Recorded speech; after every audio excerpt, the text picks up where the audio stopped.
Hey guys, yeah, we got quite the episode to talk about this week. And starting off once again, starting off simple. The art and animation was once again amazing this week. But if I were to obviously, as you know, last week I kind of tripped over myself to kind of explain what made the art and animation so good. And if I were to give a more measured more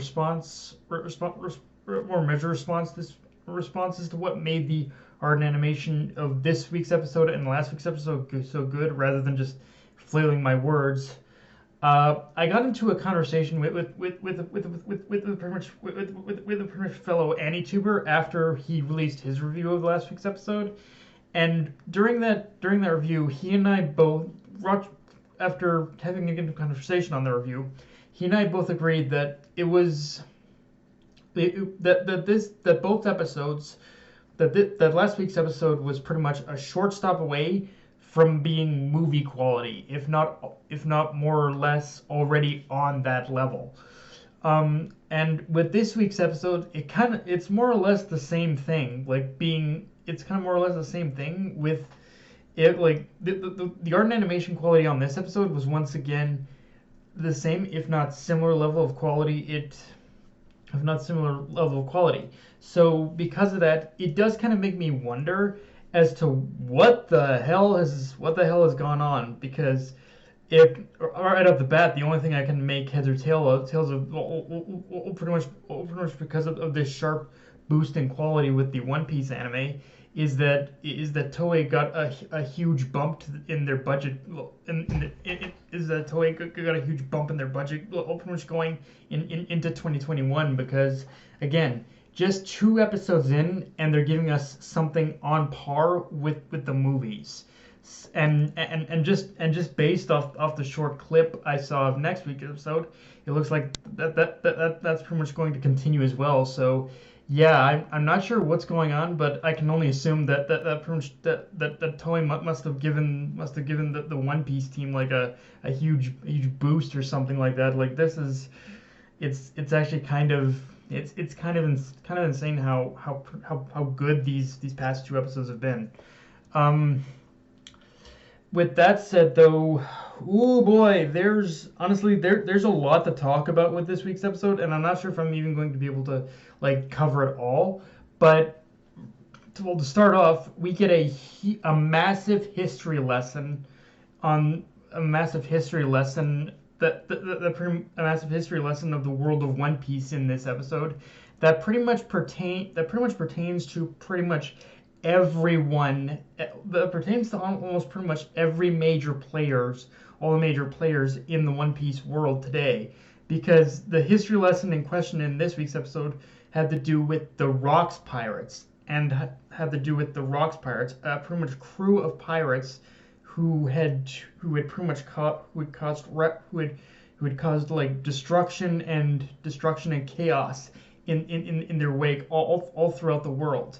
And the thing about the Rocks Pirates, as we learn, is that a lot of the big pirate names we know in today's era were pretty much part of this crew, which in that end, it not only builds up Kaido and Big Mom even more as more than just as even more of a threat than they were previously, but knowing this connection also does a lot towards building again on the pretty much with like I think I think pretty much Sengoku had said it himself. A lot of this episode did a lot towards building the relationships between all these major players. And in the case, and the more prominent example was the relationship between Big Mom and Kaido, and in this case it does. And even more towards explaining as to why the government is so keen on manipulating information as well. With a lot of what the Rocks Pirates did. The reason as to why the government is so keen on manipulating information in the current world order is because the buck, it doesn't just stop with Ohara and the Void Sentry. To them, the exploits of the Rocks Pirates and Rocks himself were not only atrocious, not only so atrocious and barbaric but they were the first ones to come the closest towards exposing the fallacies about the government's strength and power. The Rocks Pirates almost destroyed the government from the way they're explaining it, and it's because of that they pretty much that the government and it goes a long way towards explaining a lot of the actions that the government takes in the current era.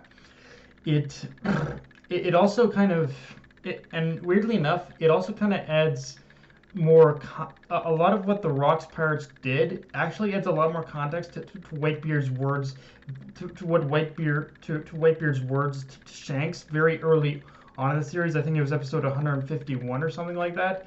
Like where he basically how Whitebeard mentioned that there's only a few select people who actually know what the Grand Line was back in the day, those old days, because the government, they're to the government, their whole mentality about preserving their power in the present comes from the rocks, comes from rocks, and the Rocks Pirates pretty much just raising the world to absolute ash. And every incident afterwards after the Rocks Pirates were defeated, like Orha and generally the government covering things up, it all comes from a place of coveting their power after having almost lost it.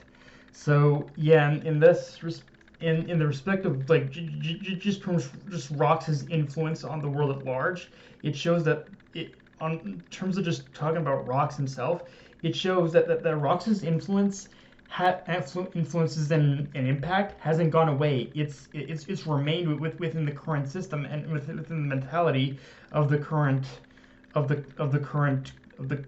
power of the current like power structure. And and that's not even the only major thing we learn, though, as we basically get the reveal that not only did Garp's legend begin because of his battle with the Rocks Pirates, but that he basically stopped them with the help of Roger. And just like how the Rocks Pirates, being made up of people who would become Yonko, this little detail of both Garp and Roger having confronted the Rocks Pirates together, it actually also goes along. It actually does kind of add to the interpersonal relationship between Roger, Whitebeard, and Garp. Like it explains a way as to like as to how they're as to why these three individuals and even if you want to add Sengoku into that mix as well, had such respect for each other despite them being on opposite sides of the law, because they pretty much had fought together at one time in order to prevent a much greater threat from happening.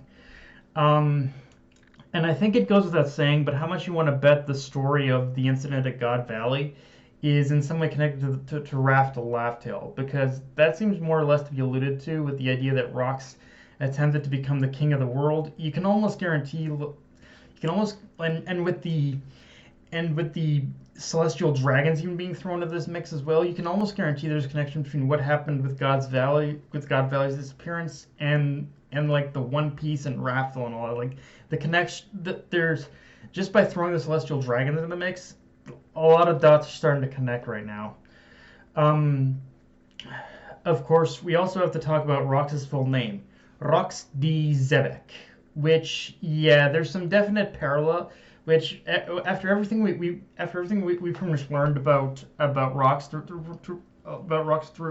Sengoku, there's some definite parallels you can draw between how Rocks had shaken up the world to its core by attacking the government, and what Luffy has done through his many exploits across the Grand Line, particularly in what he's done in order to oppose the current power structures of the government.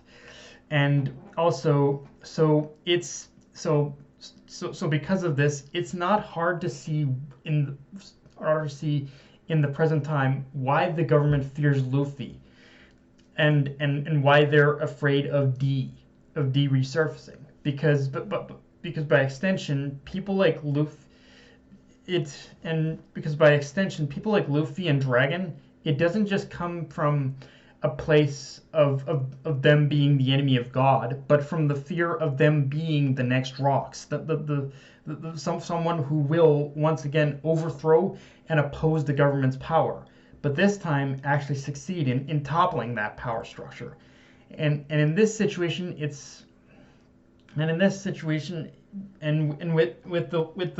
the very simple mention of Odin being thrown out in there as well, with Odin being brought up near the end of the episode, it reinforces that one thing it also reinforces that whether Wano opens its borders or not, it's going to be very hard for it to remain an unaffiliated country after everything is said and done, or at the very least, it's going to be hard in order for Wano to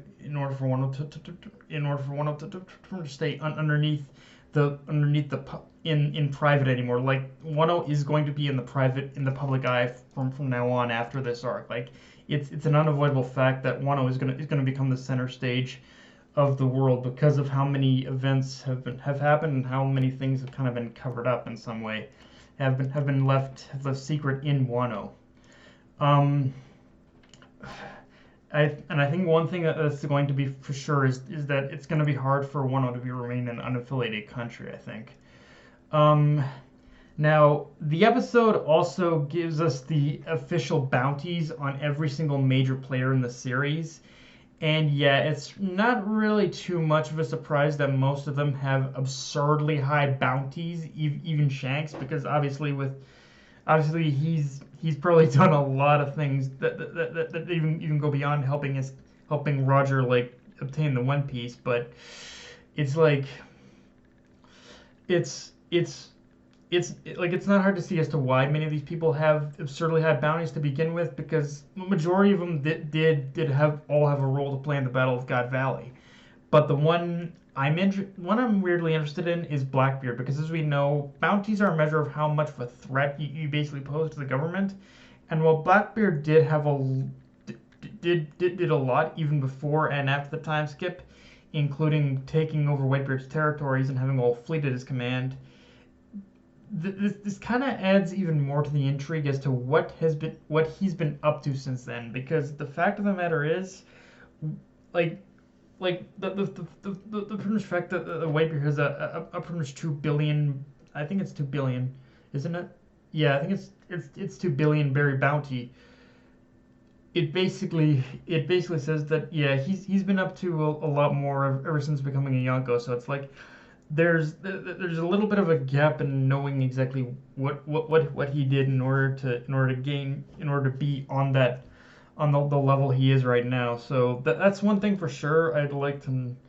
That's one thing for sure is like what a lot of Whitebeard's actions have been a mystery, and I kind of want to know more for sure. But yeah, guys, that's pretty much all I've got for this review. Again, another freaking insane episode. Like I think One Piece might potentially take this pretty much year as far as one of the better, or at least the top 5. I think top 10, top 5 for sure. But yeah, guys, that's all I got. If you enjoyed the video, like, comment, subscribe. I'm on Twitter, Facebook, and Illustrator Control. Dead Knight of Anime, signing off. Later, guys.